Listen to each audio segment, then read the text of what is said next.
Salam rahayu dan salam budaya bagi saudaraku pecinta budaya Nusantara. Mari kita simak dan nikmati kembali lanjutan kisah legenda penangsang dalam Kidung Tahta Asmara karya Nasirun Purwokarto.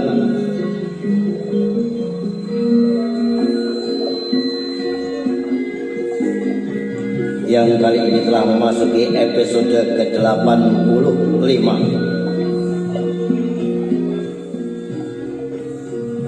dengan judul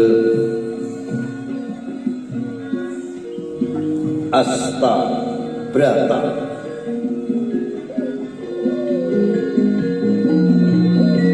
Saudara, di episode yang lalu telah dikisahkan bahwa Ki Ageng Pemanan adalah Masitra, keturunan darah biru dari Keraton Majapahit Prabu Brawijaya kelima. Ki Pemanan adalah putra Ki Ageng Gelis, cucu dari Ki Ageng Selo dan buyut dari Ki Ageng Getas Pendawa yang masih keturunan Raden Bondan Kejawen, putra Brawijaya kelima Raja Majapahit. Maka tak heran Ki Pemanan ingin mengantarkan putranya Danang Sutawijaya menjadi raja di tanah Jawa.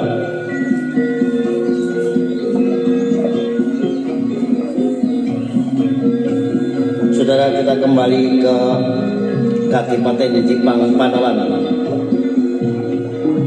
di mana Adipati Haryo Penangsang tengah berbincang-bincang dengan Patih yang setia, Patih Haryo Mata.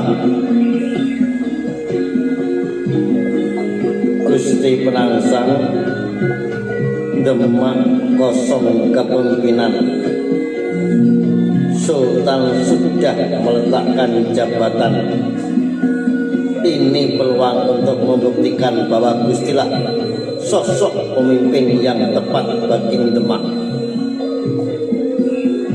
Lelaki tua ini terus menjajari kemana ia berjalan, sementara lelaki muda yang diajari langkahnya seolah tidak memperdulikan.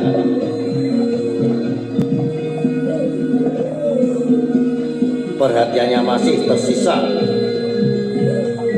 dan tersita pada kedatangan sang adik yang baru saja diantarkan ke pulangannya menyeberang jembatan Bengawan sore. Adik laki-lakinya yang telah menjadi lurah tamtama di Kasultanan Demak Utara yang sengaja datang ke Jipang untuk menemuinya, datang dengan membawa kabar yang sontak membuatnya tersentak.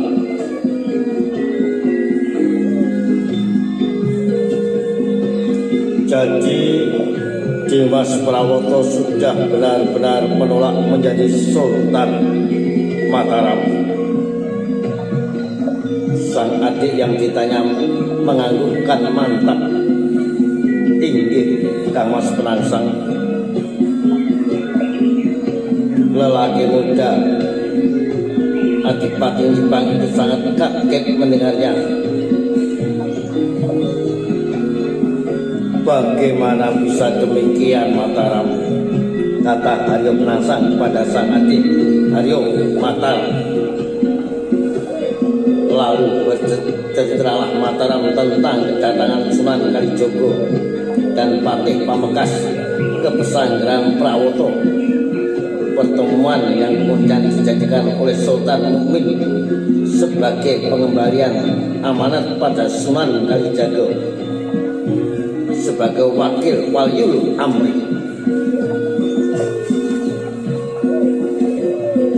dan pelimpahan pemerintahan kepada Patih Pamekasan untuk melanjutkan mewakili Ulil Amri, peletakan jabatan yang dilakukan tanpa pernah diduga oleh mereka sebelumnya, bahkan termasuk oleh Mataram sendiri sebagai Lurah Tamtama yang selama ini bertugas mengawalnya selama di Pesanggerahan. Kakang Penangsang, ucap Haryo Mataram, bahkan prajurit Tamtama yang selama ini menjaga Pesanggerahan pun telah diminta pulang ke Kasultanan karena Dimas Mukmin merasa sudah tidak lagi menjadi sultan. Jadi sekarang kami tidak bekerja karena tak ada sultan yang harus kami kawal, Kamas. Demikian penegasan Haryo Mataram kepada Haryo Penangsang. Sementara Penangsang menghela napas panjang dan kecamuk pikiran itu tak juga hilang meski Mataram sudah berpamitan pulang. Bahkan lari kudanya yang diderap menyeberang Bengawan Sore telah hilang dari pandangan, telah melaju kencang menuju barat laut karena Mataram katanya hendak ke Panti Kudus untuk melaporkan hal yang baru saja terjadi di Kasultanan kepada Sunan Kudus sebagai ulama yang sebenarnya masih menjabat sebagai penghulu Waliul Amri Keraton Demak Binto.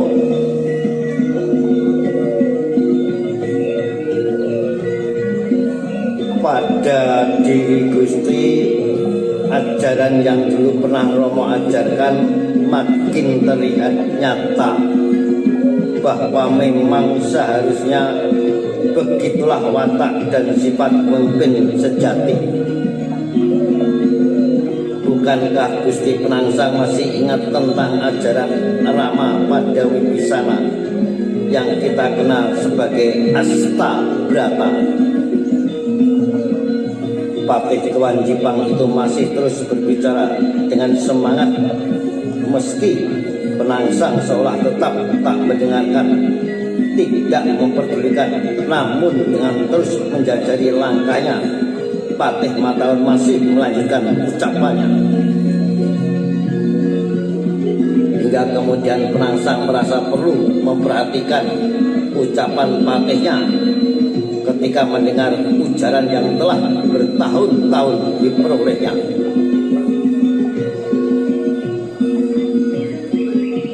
Ia pun menghentikan langkah dan berdiri di tengah jembatan Bengawan Sore, jembatan yang dibangun sebagai pintu masuk ke kawasan Kadipatenya yang melintang di atas aliran air dari Bengawan Solo yang mengalir di sebelah barat Jipang Panolan.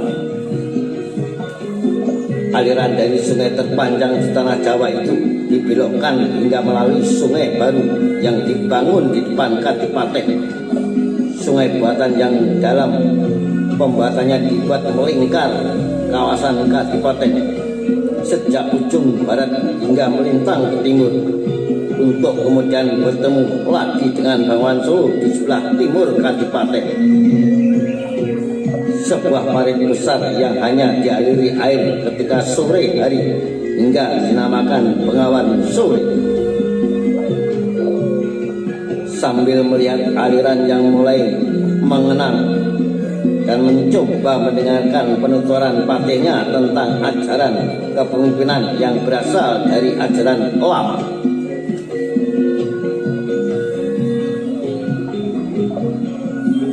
Gusti Penangsang lihat air Bengawan itu, air yang bening dan tenang itu telah memberikan pelajaran yang penuh makna untuk kita,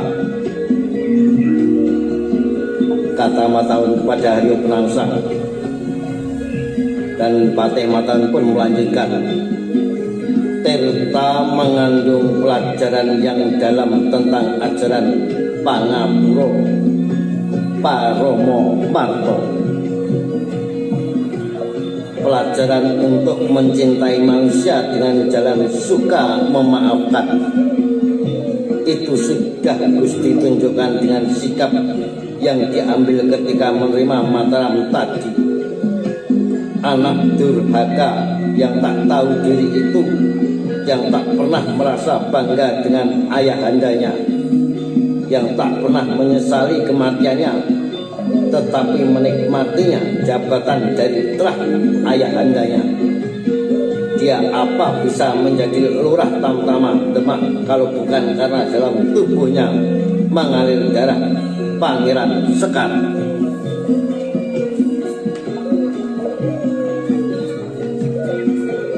Patih Mataun berbicara sambil menundukkan pandang ke bawah jembatan, memperhatikan air pengawan yang mulai membesar arusnya karena pada ujung pintu selatan dibuka penghalangnya, membuat arus besar pengawan Solo sebagian berbelok ke kanan, mengaliri Sungai Baru Bengawan Sore di depan kawasan Kadipaten Jipang Panolan. Tirta juga mengajari kita untuk bisa berlemah lembut tutur pembicaraan dan juga menyenangkan, bisa angenaki karma, dan tak pernah romo duga sebelumnya Gusti Penangsang yang pada pertemuan di Panti Kudus begitu meledak amarahnya hari ini bisa memaafkan tingkah Mataram yang telah ikut menuduh Gusti sebagai pembunuh, bahkan tetap menyambutnya dengan penuh rasa persaudaraan dengan ucapan yang menyenangkan dan tidak menyakitkan. Gusti benar-benar telah mampu berwatak tirta, ucap Patih Mataun memuji adipatinya. Namun Haryo Penangsang hanya mendengarkan. Ia justru tersenyum dalam hati melihat gerundelan patihnya, karena patih tua yang juga ayah angkatnya tersebut masih tidak bisa memaafkan perilaku adiknya. Ia merasa ada kejanggalan dari apa yang diucapkan tentang ajaran tirta dengan yang diungkapkan sebagai gerutuan. Patih Mataun seolah belum bisa melupakan kejengkelan pada Haryo Mataram, seolah masih menyimpan kecewa dengan ucapan yang disampaikannya pada pertemuan di Panti Kudus 2 tahun silam. Juga pada kedatangan Haryo Mataram yang membawa kabar tentang Mas Karebet yang konon telah menangkap orang Jipang yang merupakan kaki tangan Haryo Penangsang. Namun Adipati Jipang itu hanya menyimpan semuanya dalam hati, hanya sejenak menatap wajah patihnya yang masih semangat menjelaskan tentang ajaran kepemimpinan yang diambil dari Bathara Baruna Dewa Samudra. Penangsang kembali melangkahkan kakinya menuju tepian Bengawan, tempat yang melihat para pekerja yang tengah bersiap pulang setelah seharian bekerja merampukan pekerjaannya, membuat pengerasan tanggul yang mengelilingi pinggiran Bengawan Sore.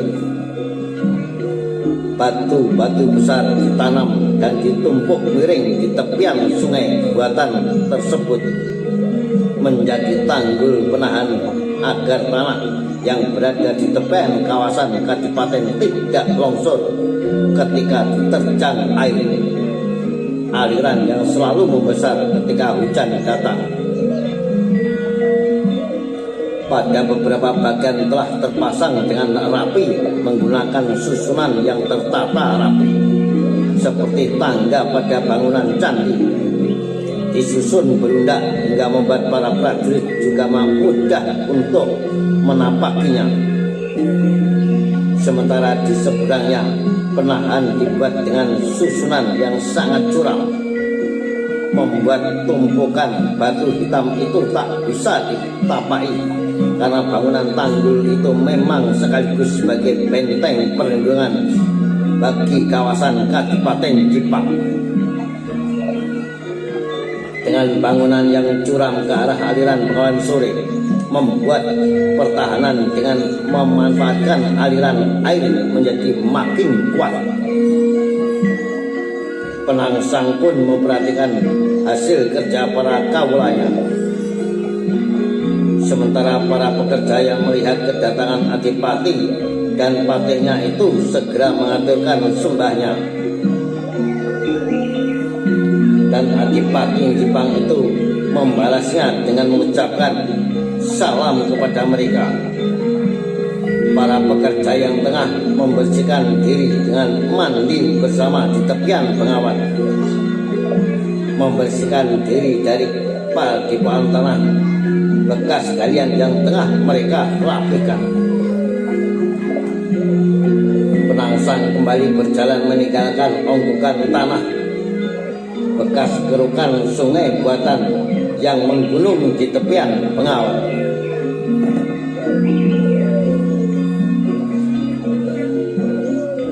Patih Mataun yang berada di sebelahnya kembali berkata,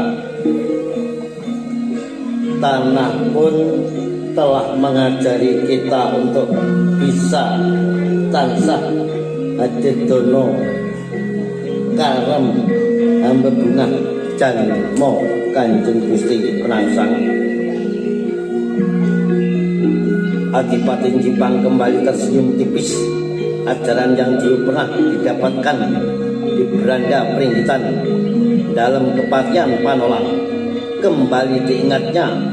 Ajaran Pratala yang diambil dari sifat-sifat tanah yang merelakan dirinya untuk bisa memberikan apa saja. Tanah menjadi tempat tumbuh bermacam tumbuhan yang bisa membuat kemakmuran bagi manusia yang mengolahnya.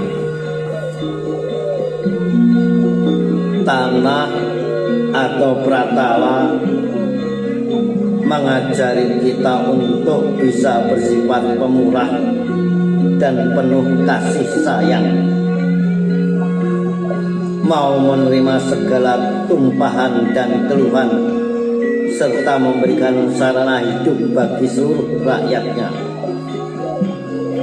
Dan Gusti Penangsang telah melakukan itu selama ini, termasuk yang sekarang sedang diupayakan dengan pembangunan sawah negara.